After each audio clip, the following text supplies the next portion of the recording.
하나님 감사합니다.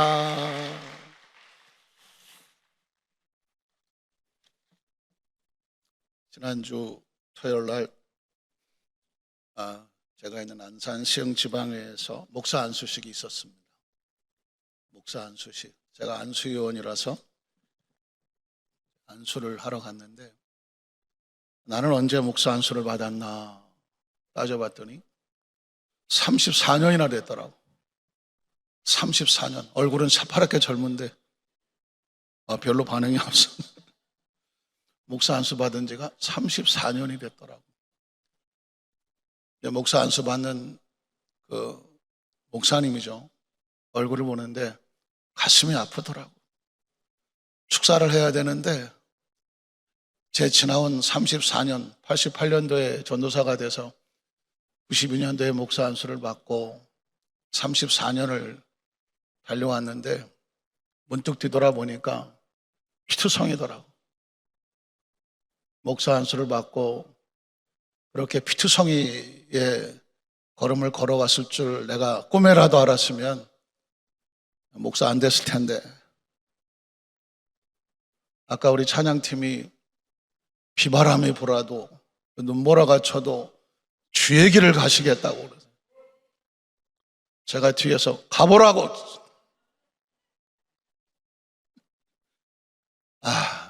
어떻게 여기까지 왔을까? 사람도 아니고 재수와 운도 아니고 하나님이 여기까지 인도하신 줄을 믿습니다. 네, 보통은 제가 오산의 기도원에서 강사를 하면 이 강사석에 앉았다가 이렇게 나오잖아요. 오늘은 왠지 그냥 좌석에 앉고 싶었어. 좌석에 앉아 있었어. 좌석에 앉아서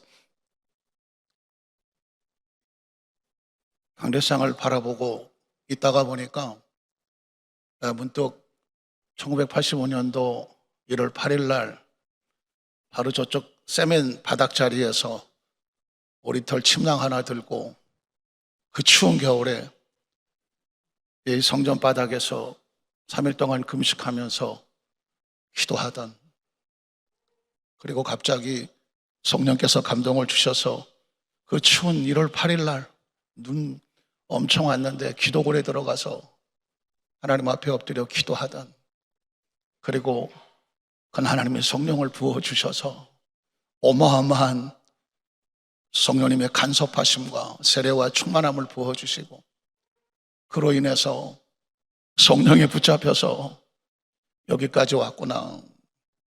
그때만 하더라도 대성전은 꽉 찼고 하나님의 역사가 사람 숫자만 봐도, 성전 사이즈만 봐도 그냥 나타날 줄 알았는데 뒤돌아보니까 하나님의 역사는 건물에 있지 아니하고, 하나님의 역사는 사람에 있지 아니하고, 하나님의 역사는 시스템에 있지 아니하고, 하나님의 역사는 하나님과 나와 1대1로 있는 거죠. 97년도에 제가 오산리 기도원의 첫 강사로 섰을 때 직장 성교의 금식성회였었는데 그때 대성전하고 부속성전까지 25,000명이었어요. 25,000명을 놓고 설교를 했어요. 아멘을 하면 저 뒤에서부터 아멘 소리가 막 밀려서 갈 정도였어요. 대단하다. 나이 37살에 25,000명을 놓고 설교를 했다. 뒤돌아보니까 그게 무슨 의미가 있어? 하나님의 역사는 사람 숫자에 있지 아니하고, 건물에 있지 아니하고, 시스템에 있지 아니하고, 성령님의 역사하심에 있는 거예요. 다시 여기서 올라오기 전에 펑펑 울고 올라왔어. 하나님, 오늘 이 자리에 오신 성도님들 한 분 한 분에게 사람이 보이지 않고, 환경이 보이지 않고, 시스템이 보이지 않고, 사람의 유명세가 보이지 않고, 철저하게 영적으로 하나님과 나와 1대1의 관계 속에서 그 추운 겨울에 오리털 침낭으로 이 바닥에서 눈물을 흘려 기도하더라도 이끌고 기도굴에 가서 성령을 부어주신 것은 하나님일 뿐이니까 여러분 각자 가져온 기도 제목이 얼마나 처절하면 오늘 이 시간에 나와서 오늘 이 시간에 이렇게 하나님의 역사를 기대하려고 나왔겠어. 이걸 역사하시고 운행하시고 우리 가운데 일하실 분은 누구밖에 없다? 하나님밖에 없어요. 그렇지 않으면 이 시간은 무의미해요. 그렇지 않으면 이 시간은 절대 무가치하다고요. 저는 오늘 이 시간에 말씀을 듣고 함께 기도하는 가운데 강력한 성령의 임재가, 강력한 영적인 파장과 능력과 역사와 치유가 우리의 생각과 의식을 바꾸고 사고를 바꾸고 시야를 바꾸고 존재를 바꾸고 운명을 바꿔서 수도 없이 많이 들어진 그냥 예배, 수도 없이 많았던 설교, 수없이 부렸던 기도가 아니라 오늘 이 시간의 시간과 공간과 존재가 하나님이 나에게 이렇게 개입하고 역사하시는구나. 존재와 차원과 의식과 사고가 바뀌는 역사가 임하시기를 주의 이름으로 축복합니다. 왜냐하면 주님이 일하시기 때문입니다. 한번 따라하시게. 주가 일하십니다. 일하십니다. 상투적인 언어가 아니라 오늘 말씀을 선포하고 기도할 때에 하나님의 성령이 막 임하시는 곳이, 심령이 뜨거워 견딜 수 없는 그대가 오늘 이 시간 있어야 돼. 이미 전 자신의 강단에 올라왔을 때 오늘 하나님이 역사가 주셔야 됩니다. 오늘 저를 성령의 도구로 사용하실 때 우리 성도들에게 하나님이 지금도 일하시는 것을 느끼게 하여 주시오. 우리 함께 찬양으로 고백하고 우리 말씀 나눴으면 좋겠습니다. 날이 저물어 갈 때, 빈들에서 걸을 때, 그때가 하나님의 때. 날이 저물어 갈 때, 날이 저물어 갈 때, 빈들에서 걸을 때, 그때가 하나님의 때. 내 힘으로 안 될 때, 빈손으로 걸을 때, 내가 고백해 여호와. 우리 모인 이곳에,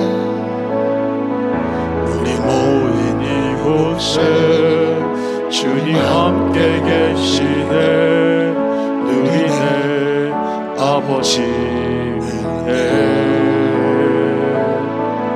작은 떡과 물고기 내 모든 걸 드릴 때 모두 고백해 여호와. 주가 일하십니다. 주가 일하시네. 주가 일하시네. 주께 아끼지 않는 자에게 주가 일하시네. 주가 일하시네. 신뢰하며 걷는 자에게 주가 일하시네. 주가 일하시네. 주가 일하시네. 주께 아끼지 않는 자에게 주가 일하시네. 주가 일하시네. 신뢰하며 우리 마지막 고백입니다. 주가 일하시네. 주가 일하시네. 주가 일하시네. 주께 아끼지 않는 자에게 주가 일하시네. 주가 일하시네. 신뢰하며 걷는 자에게. 하나님께 영광의 박수 한번 하겠습니다. 하나님 감사합니다. 아까 우리 찬양 인도하신 찬양팀, 우리 반주하신 분, 열심히 헌신하신 분들에게도 격려의 박수 한번 하겠습니다. 예전에는 큰 소리로 설교하면 잘하는 줄 알았어요. 큰 소리로 찬양하면 왔다 겁나 잘합니다 그런 줄 알았어. 근데 점점 소리가 줄어들어. 찬양도 속삭이게 돼. 이유가 뭘까요? 인간의 어떤 노력도, 어떤 제스처도, 어떤 표현도 나의 어떤 의도도, 어떤 계획도, 내 시나리오도 내려놓습니다. 성령님, 바람같이, 불같이, 생수같이 심령마다 위로해 주시고, 격려해 주시고, 치료해 주시고, 깨닫게 해 주시고, 저 목사님이 말씀을 잘해서가 아니라 성령님이 터치하고 위로해 주셔서 인간의 방법도 생각이 아닌 하나님의 운행하심으로 온 성도들을 싸매고 회복하고 새로운 차원으로, 예배가 이런 거구나, 맹숭맹숭한 물인 줄 알았더니 하나님이 말씀을 듣고 났더니 강력한 회복과 치유와 기적의 역사가 나타나서 어디서도 살 수 없는 강력한 포도주가 되어지는 것처럼 존재가 달라지고, 가치가 달라지고, 의식이 달라지고, 언어가 달라지고, 꿈이 달라지고, 홀로인 줄 알았는데, 아무도 없는 홀로인 줄 알았는데 강한 성령님이 나 가운데 역사하시는, 전혀 겉으로는 달라진 게 없는데 내 안에 강력한 성령의 임재와 파장의 역사가, 그냥 눈빛이 아니라, 그런 언어가 아니라, 그런 존재가 아니라 한 걸음 한 발자국 움직일 때마다 강한 성령의 임재가 오늘 예배 시간에 온 성도를 새롭게 하시기를 주의 이름으로 축복합니다. 제가 아주 작게 설교할 거예요. 태어나서 여러분이 이렇게 작게 하는 목사님도 있나? 그러니까 조금만 정신 못 차리면 뭐 하기 좋아요? 졸기 좋아요. 그러나 아까도 말씀드렸어요. 점점 인간의 의도가 들어가면 성령님 역사가 없구나, 인간이 조작을 하면 하나님 역사하실 시간이 없구나. 저는 전 심령으로 설교하려고 하니 여러분의 마음 가운데 귀가 아닌 심령 속에 하나님의 영이 함께 하시기를 주의 이름으로 축복합니다. 오늘 말씀의 제목을 한번 따라 하시까? 내가 나를 사랑하느냐? 지금 얼굴 표정이 어때요? 제가요? 이거 웃으면서 할 수 있어요? 한 번 더 따라 하시까? 내가 나를 사랑하느냐? 누가 누구에게 묻는 거예요? 예수님께서 티베라 바닷가에 새벽에 피투성이로 나가 전락하고 부인하고 배반하고 도망을 쳤던 그 베드로를 찾아와서 무거운 침묵 가운데 입을 열어서 그 베드로에게 첫 언어가 뭐냐면, 예수님의 심령은 너 나 아직도 사랑하지? 그 많은 단어 가운데, 그 많은 표현 가운데 베드로를 움직이고 변화시키고 새롭게 했던 거는 넌 아직도 사랑하지? 오늘 이 시간에 나오신 모든 분들에게 하고 싶은 얘기 얼마나 많으시겠어요? 듣고 싶은 얘기 얼마나 많으시겠냐고요. 그런데 주님이 여러분에게 묻는 건 하나예요. 그럼에도 불구하고 너 나 아직도 사랑하지?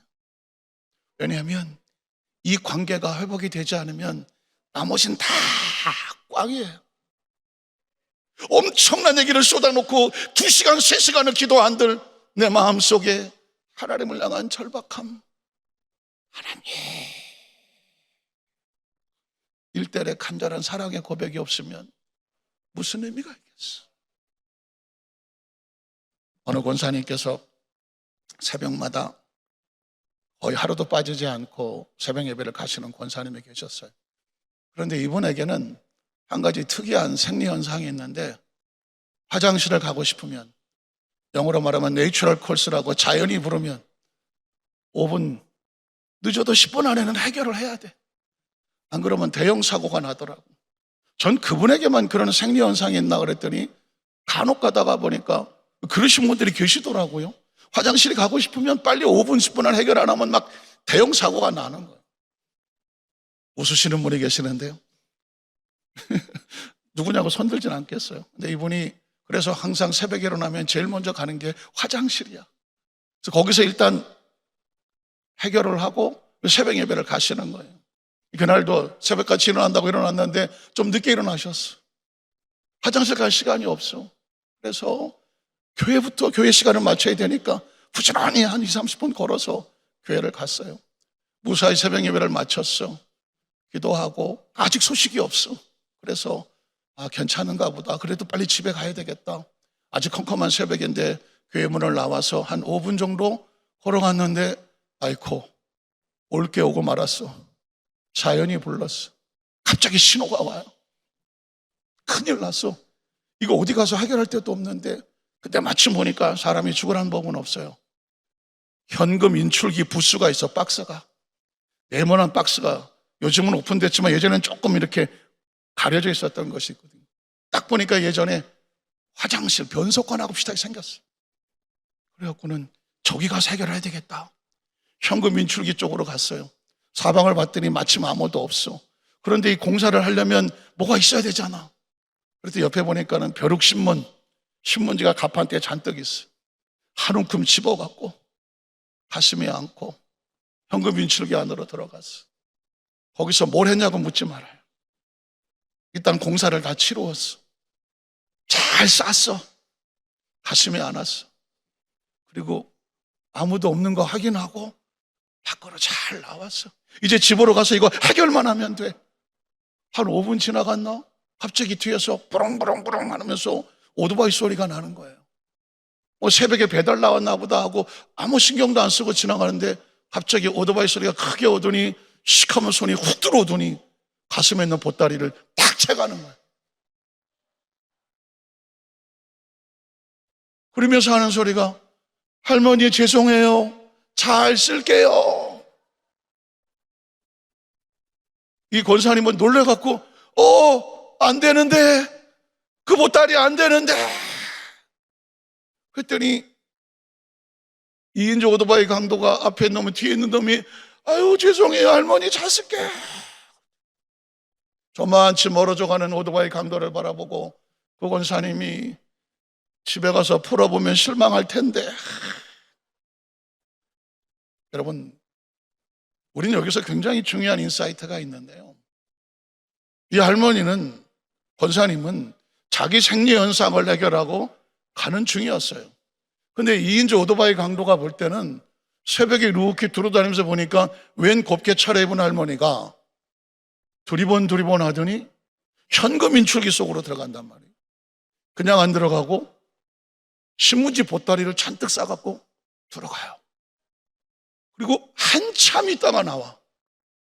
근데 나올 때는 보니까 가슴에 소중히 안고 나와. 예전에는 아주 중요한 물건은 어디다 쌌을까요? 신문지에 쌌어요. 그걸 소중히 여기고 나와서 두리번 거리는데 딱 봐도 이건 오토바이 강도들이 볼 때, 이야, 저분이 엄청난 현금을 인출을 하려고 하는데 낮에는 사람들이 많으니까 위험해 보여서 새벽에 아무도 없어요. 조용히 와서 인출을 하고 나오는데 가슴에 한 보따리야. 이건 딱 봐도 무슨 보따리로 보여요? 돈 보따리로 보여요. 형, 왜? 대박이야. 뭐 했마 빨리. 그래서 가까이 가서 딱 찬 거야. 그리고 나서 가슴에 안고, 확실히 현금 인출기에서 바로 나온 거라 뜨끈뜨끈해. 이해가시겠어요? 그리고 묵직해. 오토바이 강도들은 뭐라고 생각했을까요? 야, 오늘 대박이다. 무슨 얘기를 하고 싶어 할까요? 사람은 사실을, 이게 진짜 사실인지 진짜 사실의 본질에 대한 관심이 별로 없어요. 대부분의 사람들은 자기가 상상하고 자기가 생각하고 그럴 거야, 그거를 믿고 살아요.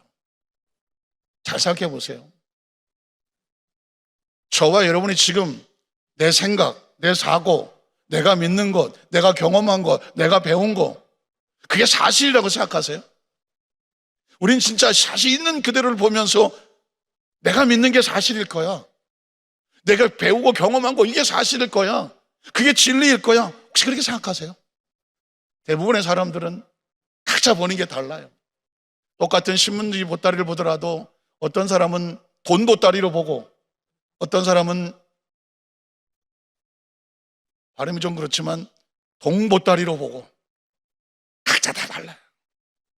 그러니까 우린 여기서 잘못 생각하는 순간 집에 가서 보따리 풀고 나서 난리 나는 것과 같아요. 그리고 그 의식을 잘 안 바꾸려고 드려요. 예전에는 문지방에 조그만 못이 태어나는 게 많이 있었어요. 어떤 사람이 이렇게 보고 파리가 앉았네? 그래서 손으로, 예전엔 다 손으로 잡았어요. 딱 쳤어요. 근데 따가워.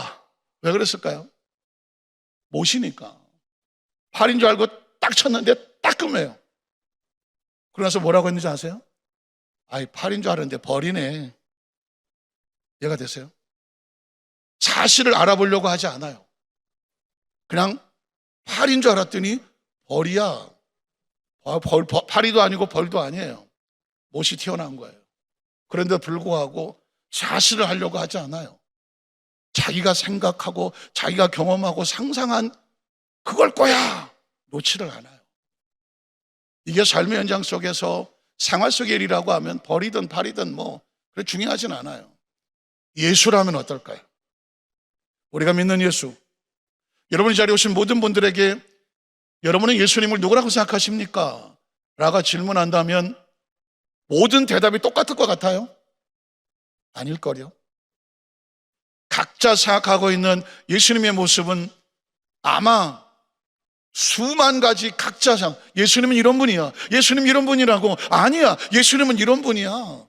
난 이런 예수님을 믿습니다. 각자 생각하는 예수님이 다를 거예요. 왜냐하면 사람은 자기가 상상하고 경험하고 생각하고 추정하고 그걸 진리라고 믿어요. 오늘 성경에 보면 베드로가 나오는데 베드로도 예수님을 처음부터 그리스도로 믿었을까요? 아니, 예수님의 제자들은 처음부터 예수를 그리스도로 믿었을까요? 성경을 보면 예수님을 3년 반 동안이나 따라다니고 같이 먹고 마시고 같이 말씀을 듣고 엄청난 기적과 치유를 경험했음에도 불구하고 전혀 딴소리를 하고 있어요. 우린 첫 번째로 베드로가 바라본 예수는 어떤 예수냐면 철저하게 자기 이익을 위해서, 자막이 혹시 안 될까요? 자기 자신을 위해서 예수님을 따라다녔던 베드로. 설마 그랬을까? 설마 그랬어요. 성경을 한번 찾아보겠습니다. 자, 첫 번째는 뭐냐면 너희는 나를 누구라고 하느냐? 예수님이 질문합니다. 마태복음 16장 13절 이하를 볼게요. 보면 예수께서 빌립보 가이사랴, 혹시 기억하세요? 성경을 조금 아시는 분은 빌립보 가이사랴 빌립보 하면 저 유명한 베드로가 예수님을 주는 그리스도시요 살아계신 하나님의 아들입니다라고 신앙 고백했던 엄청난 장소죠. 자, 한번 가볼까요? 가이사랴 지방에 이르러서 그 다음에 제자들에게 물어 있을 때 사람들이 인자를 누구라고 하느냐? 한번 따라 하실까요? 사람들이 인자를 누구라고 하느냐? 혹시 아셨어요? 예수님도 궁금했어요. 사람들이 나를 누구라고 하느냐? 왜냐하면 다 예수를 구주라고 믿을 것 같죠? 어림도 없어요. 사람은 각자 다 달라요. 그 예수님도 물었어요. 도대체 사람들이 나를 누구라고 그래? 그러면 그들이 다 예수님은 그리스도시죠? 그렇게 대답했을 것 같아요? 아니에요. 더러는 침례 요한, 더러는 엘리야, 더러는 어떤 이는 에레미야. 신기하지 않아요? 예수를 따라다녔던 많은 사람들이 예수님이 어떤 분이야? 침례 요한 같은 아니야. 엘리야 아니야. 에레미야. 이야기는 뭐냐면 100이면 100 각자 생각하는 게 다르다. 그러면 예수님 그 다음 절에 보니까 이렇게 물어요. 너희는 나를 누구라고 하느냐? 한번 따라하세요. 너희는 나를 누구라고 하느냐? 지금 여러분에게 도전하는 거예요. 여러분은 예수를 누구라고 믿어요? 오늘 오산의 기도는 대성전에 나왔어요. 이 소중한 시간 나와서 지금 말씀을 듣고 있어요. 여러분에게 붙이는 예수는 어떤 분이냐고 묻고 있는 거예요. 누가 묻느냐면 예수님이 묻는 거예요. 너희는 나를 누구라고 하느냐? 그랬더니 그 다음 절에 보면 이렇게 말해요. 시몬 베드로가 대답하여 이르시되 주는 그리스도시요 살아계신 하나님의 아들입니다. 이건 완전히 군대식으로 말하면 FM이죠. 크리스찬들이 가지고 있는 정확한 신앙 고백입니다. 그래서 베드로를 깜짝 놀라죠. 와, 저런 신앙 고백을 했다고? 유명한 신앙 고백의 FM이에요. 정석이에요. 그런데 여러분 보십시오. 이게 베드로의 고백일까요? 성경은 그렇게 말하지 않아요. 그 다음 절에 보면 이렇게 말해요. 베드로의 고백과 예수님의 칭찬인데, 그 다음 절에 보면 예수께 대답하여 이르시되 바요나 시몬아 내가 뭐가 있도다? 복이 있도다. 정확한 시는 복이 있다고 말해요. 여기까지 좋아요. 근데 그 다음 절에 보면 이를 내게 알게 하니는 뭐가 아니다? 혈육이 뭐예요? 부모와 형제도 아니야, 학교 선생도 아니야, 사람이 아니야. 도대체 누가 했을까? 하늘에 계신 너희 정확한 신앙 고백은 하나님께서 주시는 건데, 이 이야기는 냉정하게 말하면 베드로의 생각이 아니에요. 베드로의 가지고 있는 그 정확한 속에 있는 지식도 아니고 경험도 아니에요. 하나님 아버지 거라고 말하는, 뒤집어 말하면 네 생각이 아니야, 이렇게 말하는 겁니다. 자, 그래서 어쨌든 그 고백에 대한 예수님의 축복은 이래요. 그 다음 절에 보면 이렇게 말하죠. 또 내가 내게 이르노니 너는 베드로라. 내가 이 반석 위에 내 교회를 세우리니 음부의 권세가 이기지 못하리라.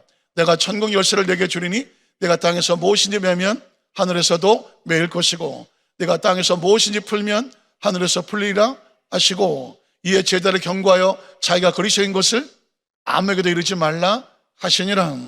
자, 여기까지 하면 베드로의 신앙 고백에 교회를 세웠으니까 엄청난 축복이고 해피엔딩이에요. 그런데 여러분, 그 다음 절을 보면 여러분이 상상하지 못할 사건이 벌어지게 됩니다. 예수님이 고난당하실 것을 예고합니다.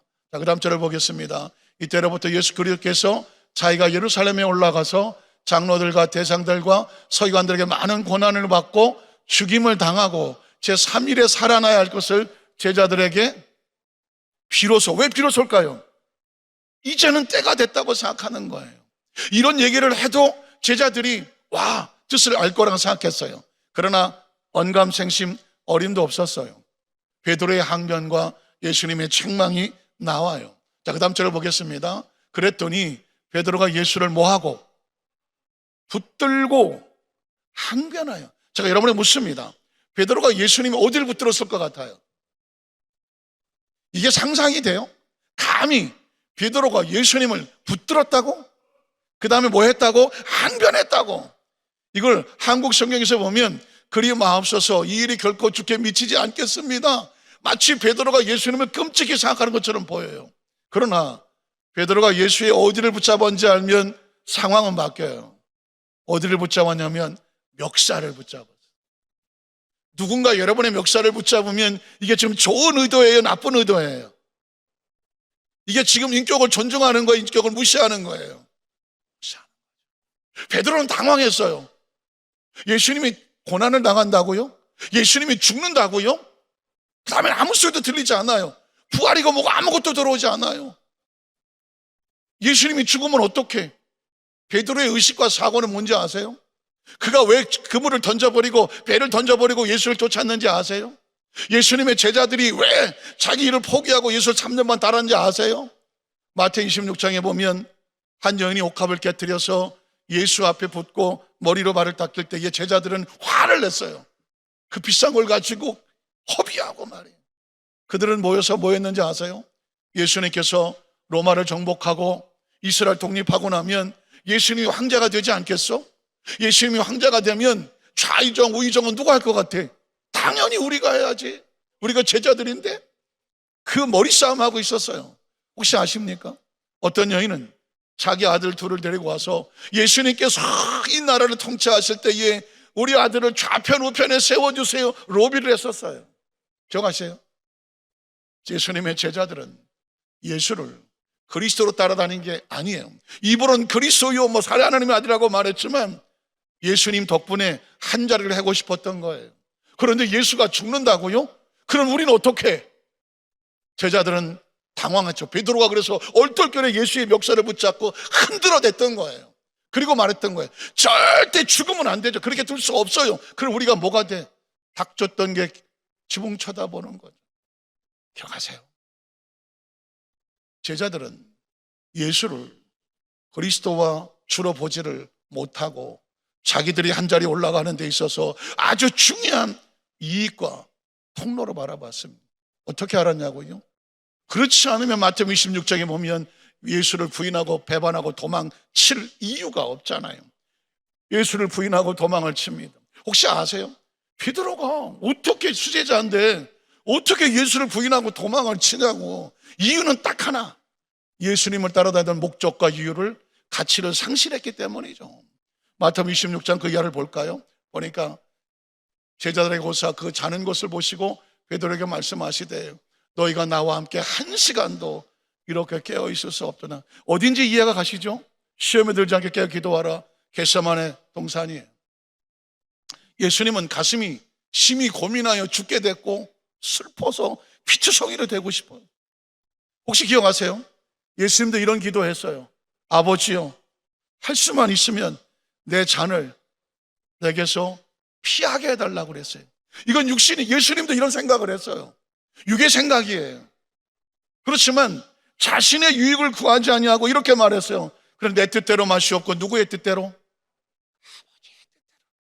인간은 두 가지 사이에서 싸우는 거예요. 내 뜻대로. 그런데 내 뜻대로 마시옵고 아버지의 뜻대로, 이걸 신앙이라고 말해요.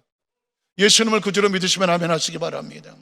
오늘 자리에 여러분의 기도는 두 가지 제목일 거예요. 하나님, 나에게는 내 뜻이 있어요. 이 잔을 내게서 치워주세요. 이렇게 기도하고 싶잖아요.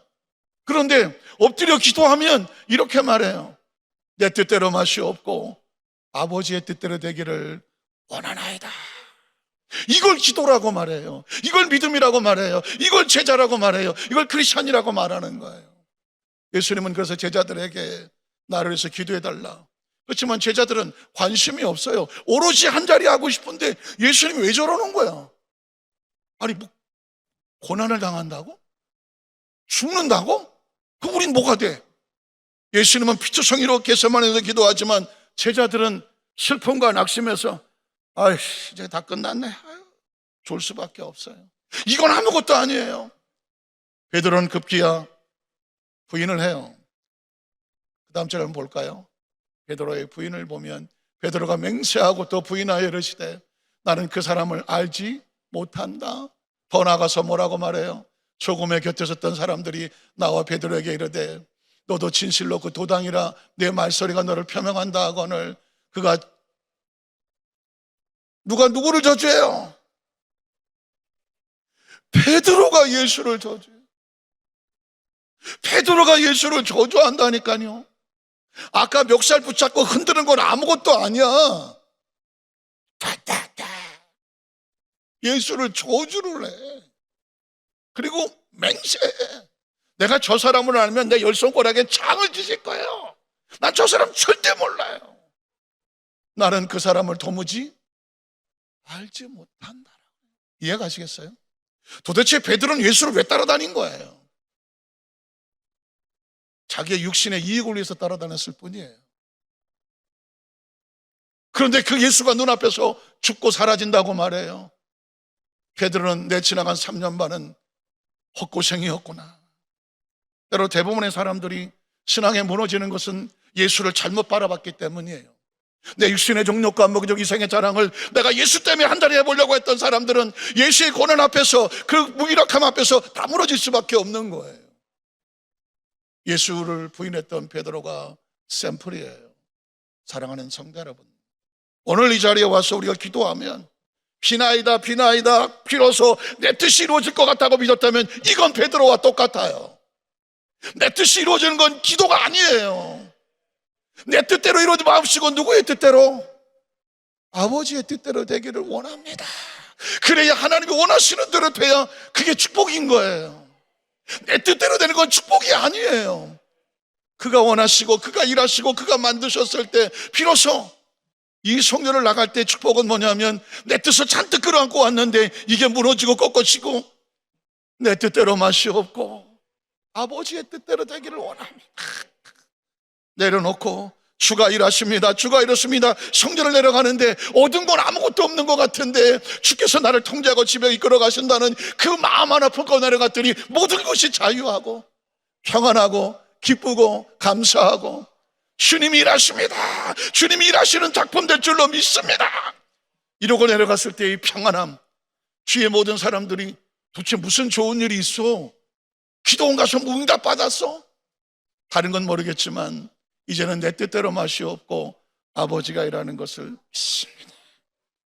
제가 최근에 어떤 글을 하나 읽었는데 뱀이란 놈이 목공소 옆을 지나가다가 뭘 툭 건드렸어. 근데 뭐가 툭 떨어지면서 자기를 찔렀어. 어쭈구리, 이게 나를 뭘로 보고? 그래서 그냥 사정없이 감았어. 그리고 그냥 너 한번 죽어봐 하고 질식사시키려고 했어. 그런데 누르면 누를수록 아파. 뭔가 했더니 톱날이야, 톱날. 여러분 생각해 보세요. 톱날을 끌어안았어. 뱀은 자기가 질식해서 죽일 거라고 생각했어. 그런데 우두둑 하면서 조금 있다가 힘을 줄수록 끊어져 나간 건 뭘까요? 뱀이었어요.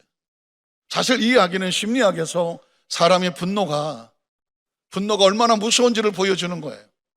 각자 마음속에 억울하고 속상하고 힘들고 두고 보자, 내가 너 가만 놔둘 거야. 사람들은 어떻게든지 이 분노를 자기 몸을 확 조여요. 그런데 여러분 기억하십시오. 분노는 조이면 조일수록 누가 죽는다? 내가 죽어. 뱀이 툭 쳐서 상처를 입었어. 그래, 아프지만 저게 톱날인 줄 알았으면 어떻게 하는 게 사는 길이야? 그냥 가는 게 사는 길이야. 그걸 붙잡고 내가 죽여버릴 거야 하고 똘똘 말할수록 죽는 건 누구야? 내가 죽는 거야. 혹시 여러분 이 시간에 마음속에 미움이나 원한이나 분노나 복수나 보복이나 적개심이나 살이나 그 어떤 것들을 마음에 상처가 있어서 내가 이거 절대로 가만 안 두겠어라고 끌어안았다고 하면 빨리 놓고 도망가세요. 그게 누가 사는 길이야? 내가 사는 길이야. 하나님, 저 새끼 좀 죽여주세요. 너는 자기 내가 또 못되겠어요. 몸부림치면 누가 죽어? 내가 죽어. 정말 힘드시거든 주님께 맡깁니다. 하고 나는 주께 맡기고 주가 일하실 걸 믿고 조용히 풀어놓고 가는 게 내가 사는 길이에요. 또 하나는 뭐냐면 톱날이라는 본질을 알았으면 이건 건드리면 안 돼. 가야죠. 이게 정확한 줄 몰라갖고 뱀은 스스로 죽은 거예요. 예수 믿는 성도들은 오늘 베드로는 우리에게 엄청난 샘플을 주는 거예요. 네가 예수를 잘못 알았고 잘못 알았던 인생은 결국 무너질 수밖에 없어. 그래서 여러분 오늘 본문 속에 보면 베드로가 이제 하나님의 성령으로 새롭게 충만을 받고 새롭게 출발을 해요. 오늘 이 기도원에 오신 여러분의 마음속에 예수 그를 통해서 새로운 마음의 은혜를 얻어서 새롭게 출발을 해야 예배에 나온 의미가 있잖아요. 새롭게 무장해야 예배에 나온 의미가 있잖아요. 베드로의 새롭게 변화된 의미는 오늘 본문 요한복음 21장이에요. 21장에 보니까 이렇게 물어요. 내가 나를 사랑하느냐? 한번 따라하세요. 내가 나를 사랑하느냐? 저는 이 본문을 수천만 번 아마 내일 읽어도 또 울 것 같아요. 예수님은 이런 분이에요. 자기를 부인하고 배반하고 저주하고 맹세하고 도망을 쳤던 그 베드로, 예수가 부활했다는 소식을 듣고 다른 여자 제자들은 예수를 만나러 가자고 막 가는데 베드로, 난 못 가. 어떻게 베드로가 그럴 수 있어요? 예수님이 부활하셨다는 소식을 듣고 수제자가 어떻게 너네들이나 가, 난 못 가. 왜 못 갈까? 양심도 있고 부끄럽기도 하고 면목도 없겠지만 베드로는 예수에 대한 소망이 없잖아요. 예수 믿고 따라다니다가 뭐 한 자리 해보려고 했던 건데 예수님의 피투성이 나가 떨어지고 그 자리에 도망을 쳤던 베드로가 예수가 부활한들 나하고 무슨 의미가 있겠어? 난 안 가. 그냥 옛날 그물 배 데리고 고기나 잡으러 갈래. 완전히 분리된 그 베드로였어요. 그들은 내버려두면 끝나는 베드로였어요. 문제는 뭐냐면 예수님이 이 베드로를 포기하지 않았다. 찾아갔어. 그리고 그 입술에서 제일 먼저 나온 얘기가 뭘까? 야, 너 나한테 이럴 수 있어? 사실 그런 거 아니겠어요? 야, 임마, 네가 수제자라는 놈이 시기가 하나더라. 묵묵히 그의 눈빛을 바라보면서 그럼에도 불구하고 너 아직도 나 사랑하지? 여기 있는 많은 사람들보다 나를 사랑하지? 전 이렇게 들리더라고요. 베드로야, 네가 나를 잘 알지 못해서 너 자신을 위해서 네 목숨을 위해서 나를 버리고 도망을 쳤지만 그럼에도 불구하고 이제 네가 다시 나를 위해서, 너를 위해서가 아니라 나를 위해서 사랑을 회복해 줄 수 있겠니? 이렇게 묻더라고요. 저는 이 자리에 오신 여러분 한 사람 한 사람에게 얼마나 많이 왔느냐 별로 중요하지 않아요. 왜냐하면 예수님 만났던 사람은 1대1이었지 수천만을 상대하지 않았어요. 전 여기 있는 저 끝에서 여기까지 한 분 한 분의 마음속에 예수님이 여러분에게 묻는 1대1로 물으시는, 너 나 아직도 사랑하지? 포기하지 않았지? 너 아직 나 버리지 않을 거지? 다시 시작할 수 있을 거지? 전 그 음성이 들려지기를 주의 이름으로 축복합니다. 그리고 이렇게 말합니다. 내 양을 먹여달라. 내 유익을 위해서 살려고 했을 때 도망쳤던 베드로가 예수님 이렇게 물어요. 우리 사명을 붙잡고 다시 시작하자. 내 어린 양을 먹여달라는 얘기는 뭐예요? 너라고 하는 존재는 너 자신에서 사는 존재가 아니라 이제 나를 위해서 나하고 같이 일하자. 저는 오늘 시간에 이 자리에 오신 모든 분들의 마음속에 부흥은 딴 게 부흥이 아닙니다. 주님, 내가 앞으로 어떻게 살면 좋을까요? 나하고 손잡고 나의 일을 하면서 내 양을 돌보면서 하나님의 나라를 위해서 같이 하자. 돈을 벌어도 하나님의 나라를 위해서, 지혜를 얻어도 하나님의 나라를 위해서, 건강을 위해서도 하나님의 나라를 위해서 같이 일하자. 그게 동행 아니겠어요? 그리고 나서 예수님께서 어떻게 회복을 시키냐면 성령의 충만함을 받으라고. 성령의 충만. 사도행 1장 4절 한번 볼까요? 그 다음 절 한번 볼까요? 그 다음 절에 보면 사도와 함께 모이사 그들에게 분바를 시되 예루살렘을 떠나지 말고 내게서 들은 바울이 약속하신 것을 기다려라. 요한은 물론 침례를 베풀어서 너희는 몇 날이 못돼요? 무엇으로? 성령으로. 도대체 성령 세례가 왜 필요한가? 힘으로 안 되고 능으로 안 되고, 혹시 베드로가 나도 버티고 싶었지 않겠어요? 양심이 있지. 그러나 그 엄청난 시련 앞에서 예수를 모른다고 부인하고 배반할 수밖에 없는 자신의 초라함과 나약함, 이 부끄러움과 수치로부터 회복할 수 있는 길은 뭘까? 성령 세례. 아까 제가 서두에 목사 안수 받은 지가 34년이 지났다. 목회 연수가 37, 38이 간다. 지나온 삶을 돌이켜보니 비투성이더라. 어떻게 저기까지 왔을까? 끌고 오신 분은 성령님이더라고요. 성령님. 오늘 이 시간도 마찬가지예요. 여러분 한 분 한 분을 보면서 저는 제일 불쌍한 게 크리스찬이야. 우리가 무슨 힘으로 이 세상에서 죄와 싸우냐고, 이 죄악된 세상에서 무슨 힘으로 우리를 스스로 거룩하게 지키냐고. 하나님, 요만큼 많이도 안 살았지만 요만큼 살아보니까 이 땅에서 인간이 죄를 짓지 않고 하나님 뜻에 맞게끔 살아갈 수 있는 능력이 없어요. 우리는 버텨보고 몸부림쳐보지만 힘으로 안 되고 능으로 안 돼요. 베드로도 안 되던데 뭐. 베드로도 안 되는데 우리가 뭐가 되겠어? 메시지는 뭐냐면, 그래, 힘으로 안 돼, 능으로 안 돼, 네 지혜와 지식으로 안 돼. 그래서 내가 내게 약속하잖아. 보혜사 성령님, 보혜사 성령님, 성령이 오셔야 너를 보호해. 성령이 오셔야 우리가 은혜를 주시거든. 성령 오셔야 가르쳐 주거든. 그러니까 네 머리를 생각하지 말고 성령님, 성령님, 성령님. 성령의 침례를 얻으면 그가 너를 안고 이끌고 가실 거다. 그래서 그 다음 절에 보면 제자들이 모여서 밥 먹고 한 게 뭐냐면 오로지 기도에 힘썼어. 오로지 기도에 힘썼어.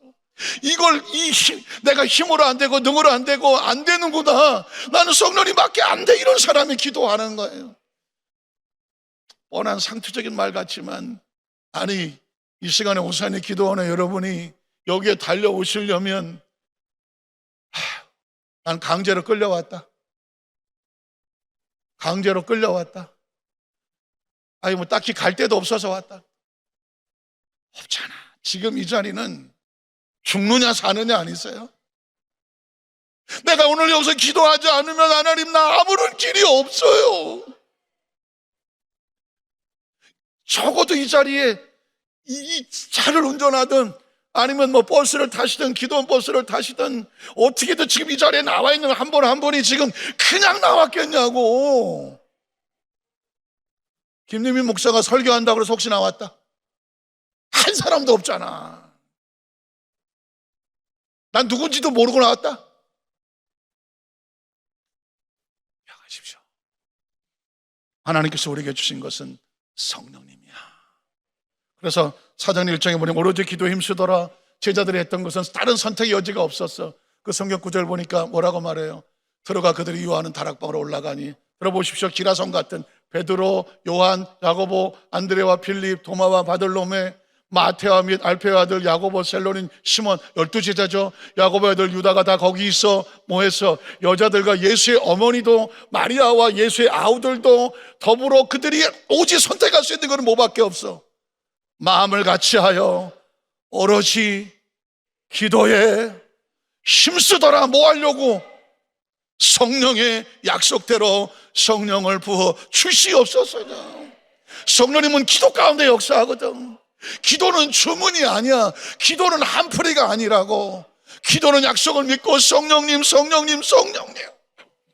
성령께서 우리 안에 들어오셔 역사하셔 운행하셔서 피투성이 같은 삶을 바꿔주시는 강력한 하나님의 간섭이야, 개입이야, 기름 부음이야, 능력이야. 존재가 바뀌어지는 거야.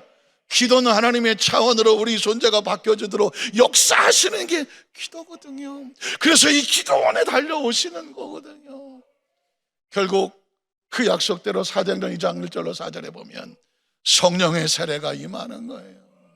사도행전 2장 1절로 4절을 보겠습니다. 자, 여러분, 이 사도행전 2장 1절로 4절은 오순절 성령 강림이 임하는 거고 교회가 탄성하는 거고 그때부터 강력한 성령 임재가 나타나는데, 오늘 사도행전 2장 1절로 4절이 있기까지 그 엄청난 스토리가 오고 드디어 하나님의 역사가 나타나는 거예요. 수천만 번도 더 읽었겠지만 그래서 두려운 거예요. 뻔할까 봐. 저는 오늘 이 자리에 참석한 여러분의 마음 가운데 워낙 기라성 같은 설교하시는 설교자들도 많고, 여러분이 때까지 태어나 들은 설교가 수천만 번도 더 들었겠고 성경도 많이 아시겠고 모르는 게 어디 있어. 그러나 진짜 중요한 것은 이 시간에 설레이는 마음이야, 움직이는 마음이야, 뜨거운 마음이야, 반응하는 마음이라고. 반응이 없으면 설교는 의미 없어. 반응이 없으면 기도는 의미 없어. 하나님이 임재를 했는데도 내 심령이 반응을 안 해? 죽은 심령이거든. 전 이 자리에 나오신 분들이 이 말씀 앞에서 반응하고 설레이고 뜨거워지고 움직여지고 성령의 감동이 임하시기를 주의 이름으로 축복합니다. 저는 어려서부터 신앙생활을 했기 때문에 얼마나 예수를 믿었는지 물어보면 얼굴은 새파랗게 젊어도 60년도 넘었어. 이젠 별로 반응도 없네요. 그래서 두려운 게 뭐냐면 매너리즘이야, 뻔함이야. 뻔함. 예배를 드려도 익숙하고, 찬양을 불러도 익숙하고, 기도를 해도 익숙하고, 설교를 해도 익숙할까 봐. 제일 무서운 건 익숙함이에요. 저의 평생의 소원은 마지막 천국 가는 그날까지 하나님 앞에 반응하기 원합니다. 설레기를 원합니다. 하나님의 임재 앞에서 다 감동하기를 원합니다. 오늘 예배에 참석하신 우리 모든 성도님들, 하나님 앞에 반응하시기를 바랍니다. 주여, 영원히 여러분의 마음이 뜨거워지기를 축복합니다. 성령님 할 때 강력한 기름 임재가 성령 우리를 통제하고 지배하는 그 감동이 임하시기를 주의 이름으로 축복합니다. 이거 없으면 다 꽝이야. 성령의 감동이 없으면 다 꽝이야. 내가 우리 교회가 몇 명인 줄 알아? 꽝이야. 내가 하루에 몇 시간 기도하는 줄 알아? 꽝이야.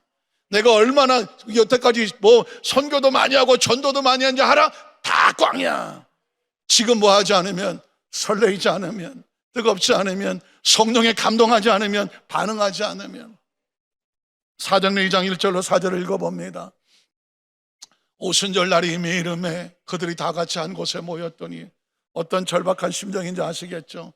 호련히 하늘로부터 급하고 강한 바람 같은 소리가 있어 하나님이 약속대로 임재하여 주셔서 그들이 앉은 온 집에 가득하고 충만해서 마치 불의 열처럼 갈라지는 것들이 그들에게 한 사람 한 사람에게 보여서, 그 다음에 어떻게 각 사람의 인원씩 임하여 있더니 그들이 다 성령의 뭘 받고, 충만함을 받고 성령의 말에 계심을 따라 뭐 하더라? 다른 언어들로 말하기를 시작하더라. 이제부터 성령 시대야. 이제부터 성령이 운행하신다고, 역사하신다고, 치료하신다고. 이제 그들은 홀로가 아니라고, 두려운 존재가 아니라고. 오순절 마가다락방에 그 안에 숨어 있을 때 그들은 두려워서 숨었다고. 누가 신고할까봐 두려워서 120명들이 숨도 못 쉬었다고. 그런데 성령이 임재하고 통제하고 나니까 이제 더 이상 두려운 자가 아니라고, 비겁한 자가 아니라고, 낙심한 자가 아니라고, 이제 나 혼자가 아니라고, 성령님이 내 안에 계신다고, 나를 통제하고 지배하고 이끌어 가신다고. 담대한 자신감이라고. 왜? 내 스스로 나를 생각하면 초라하고 나약하고 부끄럽고 연약한 존재지만 내 안에 성령님이 오셔서 나를 통하여 일하시면 이제 내가 아니라고, 내 안에 성령님이 역사하신다고. 믿으십니까? 이게 우리의 존재의 정체성이에요. 이게 우리의 결정감이라고. 오늘 시간에 이 성전에 오셔서 예배드린 모든 성도님들, 혹시 영상으로 말씀드린 성도들 가운데에 철저하게 나에 대한 이 결정감이 바뀌게 되시기를 주의 이름으로 축복합니다. 여러분 혹시 아세요? 에어컨 틀어놓으면 23도 맞춰놔. 그러면 어떻게 돼? 온도가 막 내려가다가 23도 맞춰놓으면 더 이상 내려가 안 내려가? 안 내려가. 자기가 설정값을 해놨거든. 오순절 마가다락방에 있었던데 왜 숨어 있었어? 예수님도 없고 우리 두려워 떨려서 우리는 숨어 있는 존재야. 자신의 설정값이거든. 난 두려운 존재야, 못 나와. 그런데 성령이 임하고 나니까 이 설정값이 바뀌어. 너는 강하고 담대하라. 두려워하지 말고 놀라지 마라. 내가 모세와 함께처럼 너와 함께 할 것이니 이제 너를 해할 자가 결단코 없으랴. 성령이 우리 안에 들어오시면 정체성이 바뀌어. 나의 설정값이 바뀐다고. 너는 강하고 담대하고 두려워하지 말고 놀라지 말라고. 세상이 너를 해할 자가 결단코 없을 거라고. 내가 세상 끝날까지 너와 항상 함께 있을 거라고. 이 의식과 사고가 바뀌어. 어디를 갖다 놔도 강하고 담대하지, 자신만만하지, 위풍당당하지. 어떤 분이 저한테 그러더라고. 목사님은 뭐가 이렇게 당당하시냐? 뭐가 이렇게 당당하시냐고. 내가 당당한가? 내가 당당할 수 있는 건 아무것도 없어. 내 안에 성령님이 오셔서 날아가는 존재의 의식과 사고를 바꿔놓으니까 어디 가서 쭈삣거릴 이유가 없더라고. 성령님이 역사하시고 운행하시고 그가 나를 사용하시고. 믿으십니까? 오늘 저는 이 자리에 오신 분들 한 사람 한 사람이 내 안에 성령님이 계시고 성령 나를 사용하시고 성령이 지혜를 주시고 명철을 주시고 은사를 주시고 역사가 나타나게 하셔서 그분이 일하신다. 그러면 성령님이 하시는 거예요. 마지막으로 그래서 베드로의 신앙 고백이 달라지더라고요. 사도행전 3장 10절 이하를 보니까 베드로가 이렇게 말해요.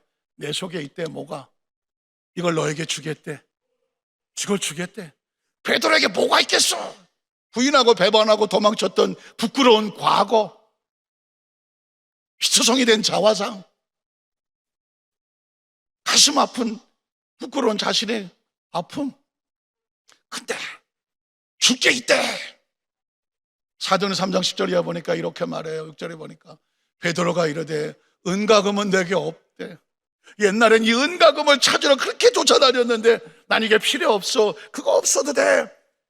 내게 있는 이것을 내게 주노니. 도대체 뭐가 있을까? 나사렛 예수 그리스도의 이름. 한번 따라 하시까? 나사렛 예수 그리스도의 이름. 예수, 예수, 예수. 모른다고 부인하고 배방쳤던 그 예수가 이제는 자기를 회복하고 치유하고 살리고 능력이 되는 걸 고백하는 거예요. 예수님을 그대로 믿으시면 아멘 하시기 바랍니다. 오늘 이 자리에 어떤 목적을 가지고 나오셨어? 이 자리에 어떤 것을 간구하며 나오셨느냐고. 오늘 이 시간에 저어려운 마음속에 내게 있는 것을 내게 주노니 나사렛 예수 이름으로 걸어 갈지어다. 예수 이름으로 능력을 얻게 되시길 축복합니다. 다른 문제 가지고 기도하러 왔는데 예수의 이름이 내 안에 있습니다. 예수의 능력이 내 안에 있습니다. 예수, 예수, 예수. 수도 없이 들었던 예수가 머리가 아니라, 의식이 아니라, 이름이 아니라, 지식이 아니라, 배움이 아니라 내 속에 있는 생명, 내 속에 있는 능력, 나를 통하여 나타나시는 이 강력한 축복의 권세가 되기를 주의 이름으로 축복합니다. 일어나 걸을지어다. 그 앉은 배가 일어서 걷고 뛰더라고. 사실은 베드로가 성령 받고 나서 치유 역사 나타났다, 이걸로 성경을 해석하면 1차원적이지. 그 앉은 배가 걷고 뛰는 것도 기적이지만 제 눈에는 예수를 모른다고 부인하고 배반하고 피투성이 있던 베드로가, 쭈그리고 있던 베드로가 그걸 터쳐버리고 베드로가 걷고 뛰는 게 보이더라고. 베드로가 걷고 막 춤을 추며 뛰더라고. 불과 얼마 전까지만 해도 그 오순절 마가다락방에 숨어서 있었던 베드로가 성령의 세례를 치고 나서 보니까 난 더 이상 실패자가 아니야. 난 더 이상 나약한 자가 아니라고, 비겁한 자가 아니라고, 더 이상 나는 상처 입은 자가 아니라고, 내 안에 예수님이 계신다고. 믿으십니까? 오늘 모든 문제는 밖에 있지 않아요. 내 안에 있어요.